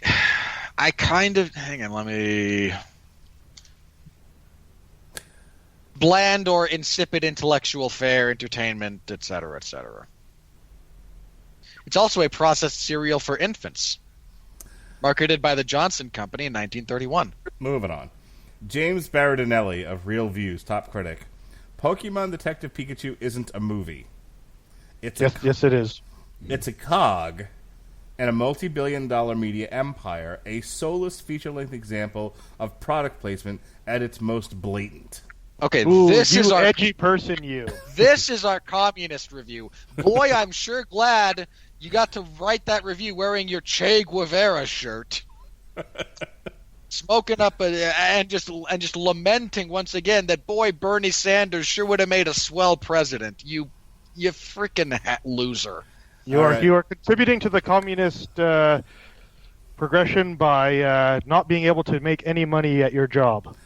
Now, look, I've teased you guys It's about... fair, that is the most communist thing of all. I've teased you guys about being Pokemon fans, and in all honesty, you love what you love. I have my things, you have your things, we have things that we share together. It's all good, and there are no judgments here, just playing around. This guy, however, thinks you're all a bunch of assholes. Phil Villarreal of ABC Tucson. Reynolds and his fans deserve better. No, they don't. Pokemon fans deserve this. Yeah, no. Did he run out of clouds to yell at? Yeah. I mean, it's Tucson, so probably. And what else do they do in Tucson? I used to live around there, actually. Oh, really? Yeah, for about a year, I was very young. My dad was stationed at a military base down there, right near the border. I forget which fort. Yeah, I was there for about a year. Moved from there to North Dakota. A bit of a climate shock. Anyway, this moron. What makes you think Ryan Reynolds deserves better? Just full stop. Let's just analyze that point for 1 second. Ryan Reynolds deserves better. Did he not get paid? Did he not cash the check? This movie, okay, Ryan Reynolds, okay, actually, there's something I do want to bring up that we didn't talk about here. The Ryan Reynolds quote-unquote movie YouTube release. Oh, yes. I was hoping Yes. we'd get to that. Yes, there was an article came out that said Ryan Reynolds had leaked the entire Pokemon movie onto YouTube, and everyone was like trying to figure what killed me was that everyone was sharing this article and talking about, why would Ryan Reynolds do this? Doesn't he have faith in the movie? Without actually clicking on the link, which is essentially a Pikachu version of a Rickroll. It's Pikachu dancing for quite some time to, I don't even remember what the song was that they please took. tell me it was actually Never Gonna Give You Up. No, it No. was like 80s sounding music, but there were no words. Now it's become a game of find the best song that actually goes along with Pikachu dancing. So far, I don't know if you guys have ever watched The Fairly Odd Parents, but Butch Hartman did Pikachu dancing to My Shiny Teeth and Me, and it's almost perfect. What really sells it is that if you look at the actual time of the video, it's the time of the movie length. Yeah. Yeah, it's a constant. It's a very long loop of Pikachu dancing, but That's pretty. That's clever. But that's just Ryan Reynolds. He would not have made this movie if he thought he was, this is below me, or I guess I'll do this for my Look, kids. no studio executive put a gun to his head and said, "Dance, monkey." Yeah, No, he Ryan- gave this one Deadpool level promotion. Ryan To be Reynolds, fair, Deadpool also sucks. Yeah, but the promotion is brilliant. Usually, yes, that's very true.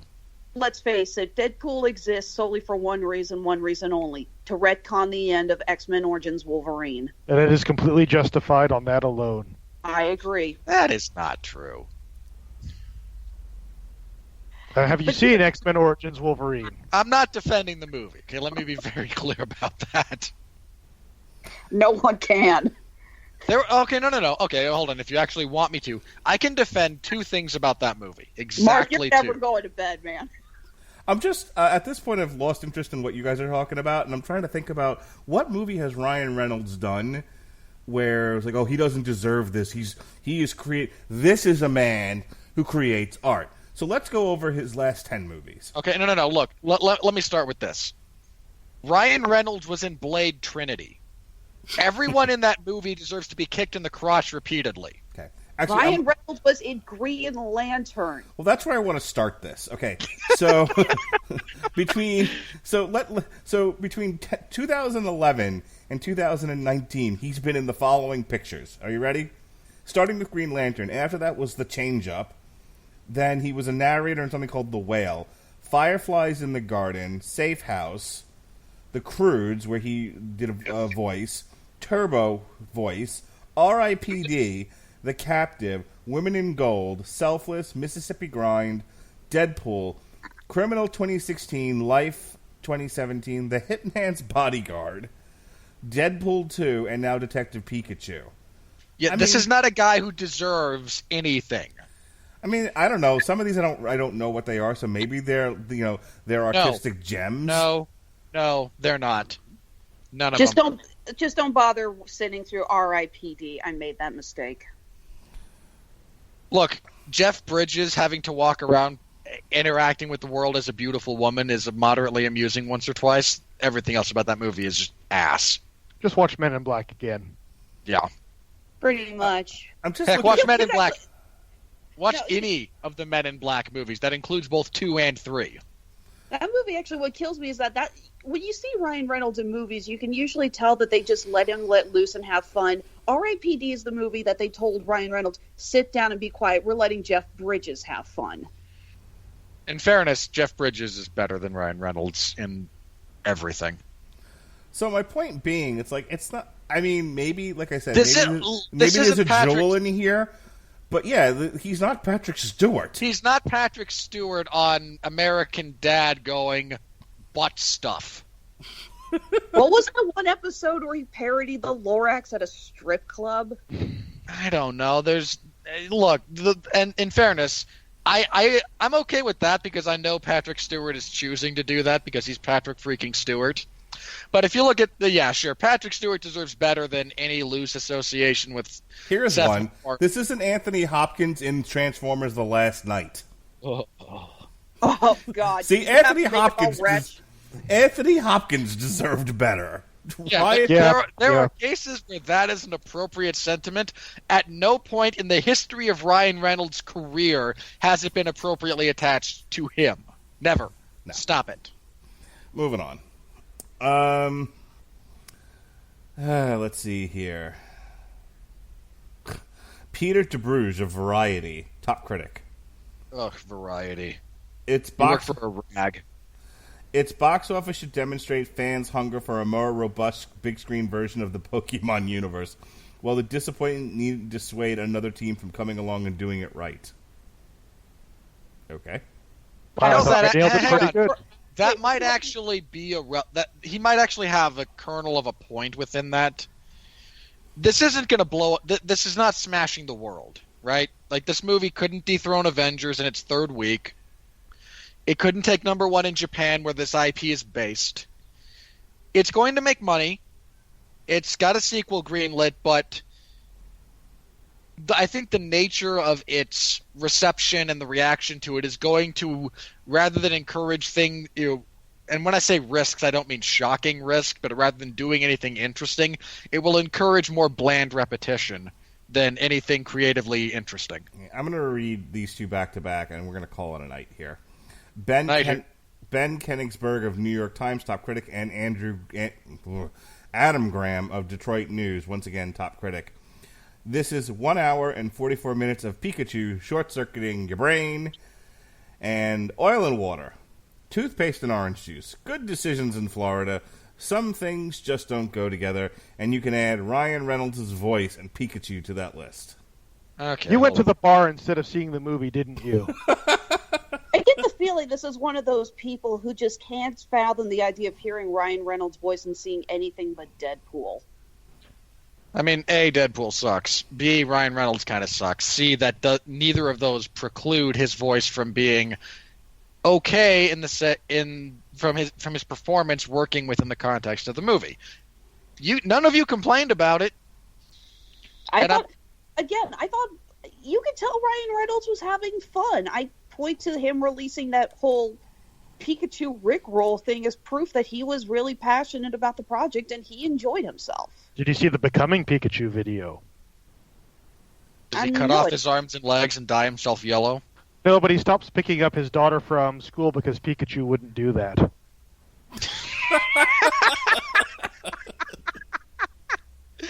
Okay, that's good. Does he stop harassing Hugh Jackman? Never. I don't know, but I kind of want him to keep doing that because he's great at it, and Hugh Jackman is too. Like, Yeah, seriously, well- find that interview that he did with him, and like, it's just fantastic. All right.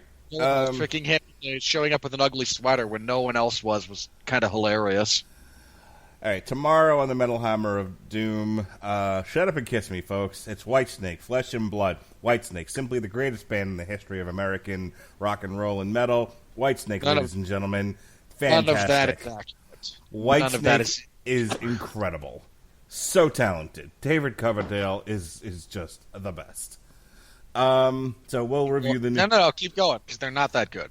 So we'll review the new Whitesnake album tomorrow on the Metal Hammer of Doom. On Thursday, after I wipe the tears out of my eyes, watching an hour-long Big Bang finale. Oh, my goodness, 10 years of watching that show.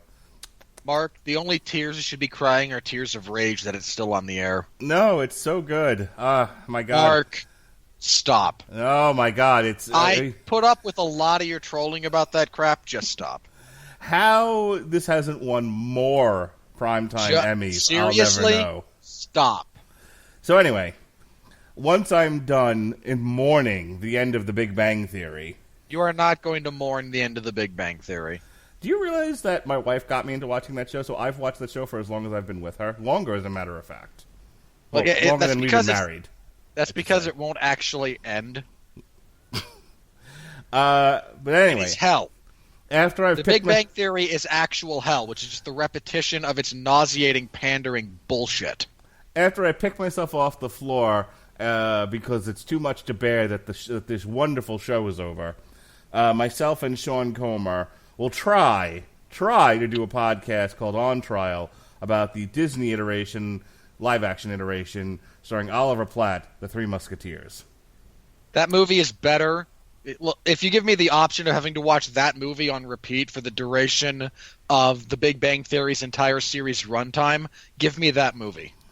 It doesn't even compare. Big Bang Theory is amazing. Nothing about Big Bang Theory is amazing, apart from how bad it is.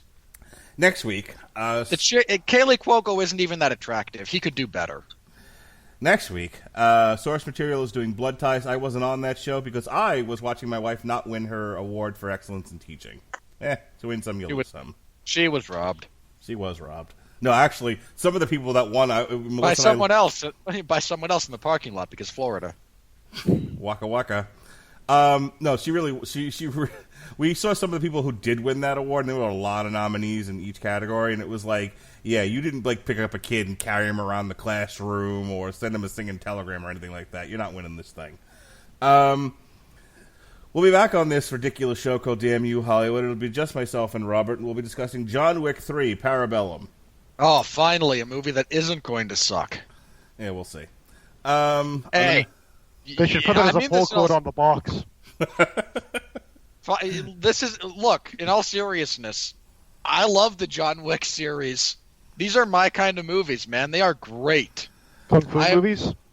I am looking forward to this, and I'm looking forward to enjoying myself in the theater finally. Well, this Friday I'm having a bone marrow biopsy, and after that I'm going to watch the first two John Wick movies. We'll see which is more painful. Come on, Mark. Come on. Oh, look at me. I'm Keanu Reeves, and I'm shooting guns because my dog died. Oh, boy. We'll see. Look, there's a lot of movies. No! I'm Keanu Reeves. I was in a movie where I stopped bullets with my hands, and now I'm a big tough guy. Oh, boy, John Wick. Hey, look, starring Canadians in a row. Nice. I am not the biggest Keanu Reeves fan in the world. Let me be very clear about this. There are plenty of movies I would rather take a bone marrow biopsy than watch. None of them are John Wick. They're doing a third Bill and Ted's movie next year. Speaking of movies I would rather have a bone marrow biopsy. Hey, I'm oddly optimistic about that one. It's on the schedule. Okay, look, what, 80% of the movies we reviewed last year, didn't I actually say, can't I get chemo instead of watching these like you? Hey, look, you want to take CAR T for me and somehow by osmosis cure my cancer? I'm all willing to try this idea. Hey, look. If me going through that would aid you in your recovery, I would do it. Getting out of crappy movies is just a byproduct. The Metal Hammer of Doom will be reviewing the new Elovidi. And then, as I mentioned before, we'll be doing a long road to ruin on the first 2 John Wick movies. And then, because I can't stop podcasting, and I got to get as many in before July as I possibly can, apparently, myself, Pat Mullen, and this one over here, Robert Winfree, will be doing a TV party tonight for the Netflix movie Extremely Wicked, Shockingly Evil, and Vile. Maybe Pat and I will be doing commentary for Austin Trout versus Terrell Gosha, but probably not. Is there anything else that night? No. Oh, you know what's that night? No, we won't be doing that because I'll be watching AEW Double or Nothing if I can figure out if Spectrum carries it on pay-per-view. They won't. And if they do, we'll be doing a TV party tonight on Sunday with the gang that did Civil War 2 on source material. We're calling ourselves the Four Podsmen for some reason. We'll be doing a TV party tonight for AEW Double or Nothing, and we'll see if this wrestling Which can't possibly be worse than Civil War 2. We'll see if they're as snarky on Double or Nothing as they were on All In. And then finally, we close out May with World War Hulk, Damn You Hollywood for Aladdin, Sworn Enemy, myself, and Mrs. Hana. That's your new name from now on because I can't say your first name apparently without setting off my echo. World War Hulk is a terrible Or you comic. just disconnect the stupid thing. We'll be reviewing mostly the last season of Game of Thrones, but we'll talk about the whole series, much like Sean and I did for Weeds. I finally get a break on Friday, and then Saturday, myself, June 1st, the day before my birthday, myself and Pat Mullen will be doing commentary for Anthony Joshua versus Andrew Ruiz Jr. You think you'll be done with the UFC by then? Are you going to join us? What day is that? June 1st. I know there's going to be a UFC event because there's 4 in the month of June. Yeah, it's Gustafson versus Smith, but it's like the middle of the afternoon. Gustafson versus Smith. Sorry, you said which day? June? June 1st. June 1st. Oh, sorry. I thought you said 4th. My apologies. Gustafson versus Smith. I don't know what the start time is actually. That might be early. If it's early, fine. I'm down. Okay. Yeah, I think it is. It's on DAZN, by the way. I don't know if that matters. So that's the calendar. That's the rest of the calendar for the month of May. As I said, you can check out our discussion of Civil War, Secret Invasion, Avengers Forever, Avengers Endgame, Cobra Kai, The Orville Season 2, Battle Beast, No More Hollywood Endings, The Chilling Adventures of Sabrina, She-Ra Season 2, and our commentary of Canelo versus Daniel Jacobs, where he won the fight 600-0. David, what do you got to plug, sir? Nothing for this round, I'm afraid. Terrific. Alexis, I hear you got to sell some shit. Go ahead and tell them about it. No, god damn it! Did it again! Connecting to the internet. Take a look at the help section. Alexis, stop! It's the 3rd time I've done that. Oh, curse you, Amazon. Curse you. Do I have to go back to being the girl who's nuts about corgi butts just to avoid interruptions? I don't know what you're talking about, Mrs. Hana. Please plug your lovely business. It's Ms. Hana. I didn't take my husband's name. Oh, indeed. I bet you're still married. Yeah. Sorry. Hana spelled with a J, and his name is Radulescu. We realized that neither of us were going to win anything if either of us took the other's name. You should have hyphenated. I'd like to get on a plane again sometime in the near century. Thank you. Radulescu, wow. Have we talked about the fact that his name and my name are very similar? Yes. Oh, yeah. Okay. You just can't remember because you were half asleep for the majority of the conversation. It's like, Raduleska, how do you know that name? Why did you say that name? Why did you say that name? All right, for God's sake, you go.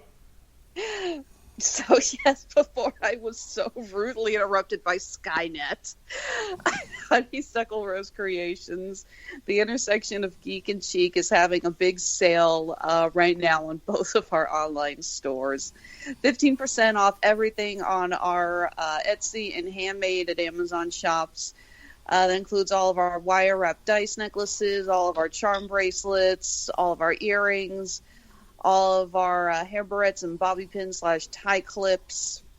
You can find us on Facebook, Instagram, and Twitter. Again, that's Honeysuckle Rose Creations, the intersection of geek and chic. All right, Robert, take me home, baby doll. No. Last Saturday, I covered UFC 237, which was an event. You want to see a girl get slammed on her head? Go check that one out. True. Actual finish to that fight was Rose getting slammed on her head and neck and becoming unconscious because of it. Great finish. Also on that card, Jose Aldo lost his first 3-round fight in the history of his WEC/UFC run. Little Nog got knocked out. Anderson Silva suffered a knee injury after getting kicked in the leg 800 times. BJ Penn lost a fight, but because he arguably won a single round, a bunch of people are saying he shouldn't retire. No. Are these the same people? Are these also Game of Thrones and Star Wars fans? I don't know. I can't speak to the cross-section, but the number of people going, well, BJ won a round against Clay Guida in 2019, and he seemed to take a punch well, so he should continue fighting. Why don't they both retire? How does that sound? Clay Guida sucked 10 years ago. I know. Believe me, I was saying Clay Guida sucks when everyone else was still on the Guida hype train. I remember Clay Guida had a fight in the summer of, maybe it was like 2000 and, it was when my daughter was like 2 or 3 years old. And I remember, like, we rented a house in North Carolina with my friends and their families and everything.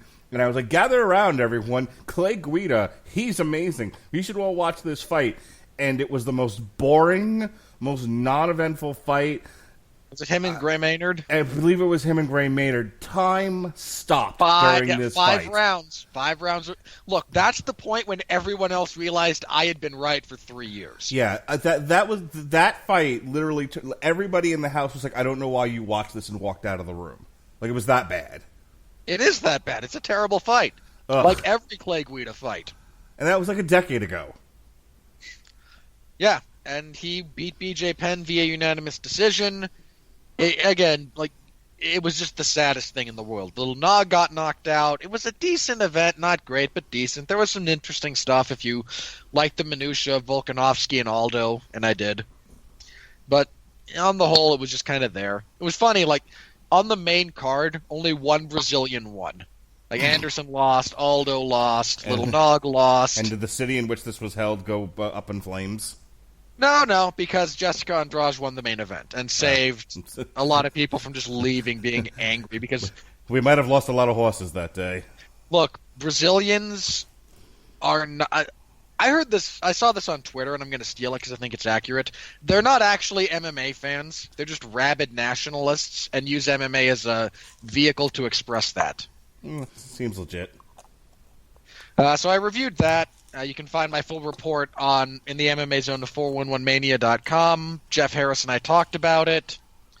We also previewed this upcoming event, UFC Fight Night 152, which is not a very good event on paper, which lost half of its main event today when Neil Magny, of all people, had an issue with USADA.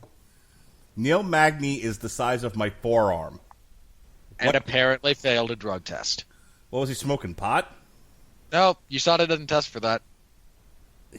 He was actually using a performance-enhancing drug. I don't know the specifics. He's saying he had some issue with USADA that might be a failed drug test. It might be they get pissy about various medical procedures, like you can't have a non-approved administration of an IV. There's a lot of crap. Okay. Look, USADA. I believe you. Okay, I will not get on my USADA discussion then. So, some schmuck is stepping out on a week's notice to get murdered by Vicente Luque on like 6 days' notice. That's not a competitive fight. They should have called CM Punk. They couldn't get that sanctioned. I mean, he's really good at losing fights. They might as well have called him me, as opposed to CM Punk. Could you have made the weight cut? Nah, but that guy could just stop cutting weight. We'd fight at whatever I came in at. He'd knock me out cold, and that would be the end of it. And you'd get your $1.50? Something like that. So this Saturday we'll have live coverage of that event. So if you're interested, stop by again, the MMA Zone of 411mania.com, and you can follow along as I suffer. Terrific. All right, folks, this was unbearable. Hope you enjoyed it. We'll see. We'll see you next. So in all seriousness, everyone, give Mark grief for this show. Let him know. I want someone out there, just once a day for the next 2 weeks, randomly tweet Mark the name of a random Pokemon. Don't make us do it, please. Just because he won't know what's going on. One of the side effects of CAR-T is delirium. That would be the perfect time to do it. All right, so just wait till July, everybody. And with that lovely note, we hope you'll join us next week. I wouldn't blame you if you didn't, though.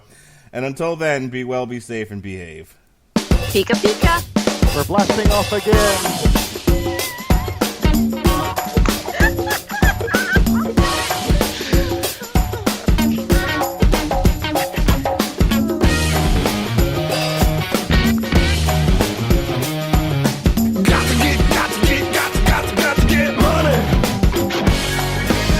Hi, I'm Jay Farner, CEO of Quicken Loans. 30% of Americans who are planning home improvements of $5,000 or more will pay for those renovations with a high-interest credit card. That may not be a great idea. A better idea may be to take cash out of your home with a Quicken Loans 30-year fixed-rate mortgage. The rate today on our 30-year fixed-rate mortgage is 4.375%. APR 4.65%. Call us today at 800-QUICKEN or go to rocketmortgage.com. Rate subject to change. Pay 2.13% fee to receive this discounted rate. Call for cost information and conditions. Equal housing lender. License in all 50 states. NMLS number 3030. Let's say you just bought a house.